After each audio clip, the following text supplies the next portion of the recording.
letting your biggest fish go. Show it. That's what we like to do.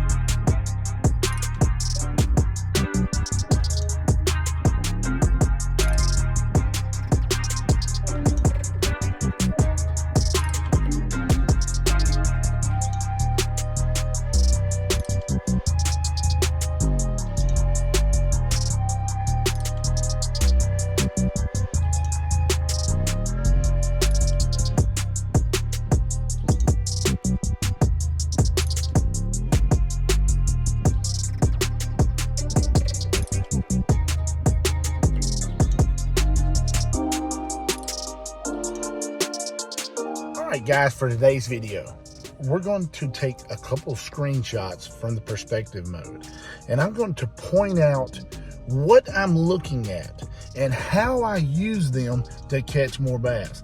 In these two screenshots we have some grass edges with an isolated piece of grass, but in between this isolated piece of grass and the grass edge is an area void of any grass, and you can see the big bass that are located right in this void of grass.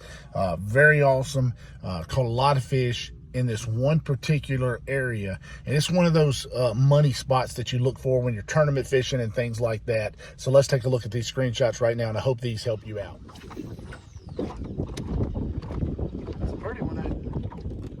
That's a good. I'd like to get a picture of you with that one too. Find out where our little hole is. Man, that's a good one. Yep. Look at here. Look at here. Look at here. Look at that. Yes, sir. Boy, come up here. Get stand up here with me, George. You gotta take a picture of these. Well, we got it on camera right here, but George beat my butt on this one. But we are both using SmashTech baits, and what we're doing, he's throwing a the SmashTech little small 2.5 swimmer, the little smash swimmer. I'm throwing a smash shot. Look at that fish. I'm throwing a smash shot, and what I'm doing is putting it on the back of a chatterbait, no skirt, and he's throwing just a straight swimmer. But I'm throwing it on the back of a chatterbait, and I'm telling you what, how many have we caught today? We gotta be 50 or 60. Caught 20. I don't know how many we've caught, but we are ripping them. I'm ripping them.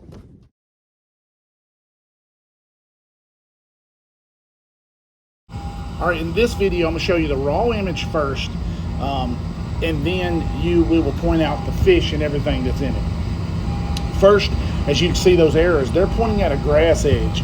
The dark spots on the inside of the grass edge are formed by two things. It's a lower spot in the grass, but secondly, it's hid behind that little isolated patch of grass with the single arrow pointed to it. So it creates a dark spot by one of two ways, but those dark spots allow you to see the fish, which I have circled, and we caught those fish, not particularly the ones in the fishing video, but we did catch fish out of this area.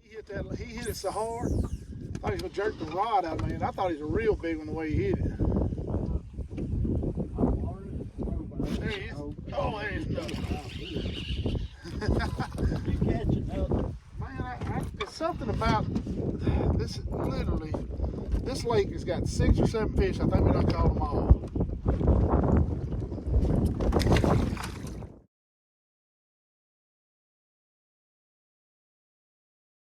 All right, this second raw image, just a little bit different angle, but you can see those fish, how they're ganged up in that pinch point. And I pointed the arrow at it. There's 5 or 6 fish that you can actually see.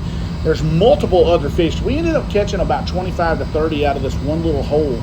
But, you know, we were just fishing along in this, it's a random grass flat. Pretty much the whole lake's a grass flat with isolated stumps.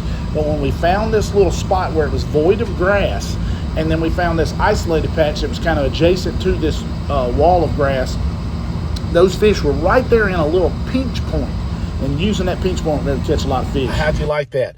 You know, I always say we use perspective mode when I'm fishing cypress trees, or use perspective mode to find those brim beds.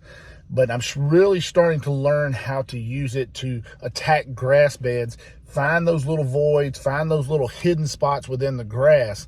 And if you can learn to find those, you can be a better bass fisherman, crappie fisherman, brim fisherman, all those things, use those edges and voids in grass. So guys, thanks for watching. Thanks for subscribing. Ring the bell.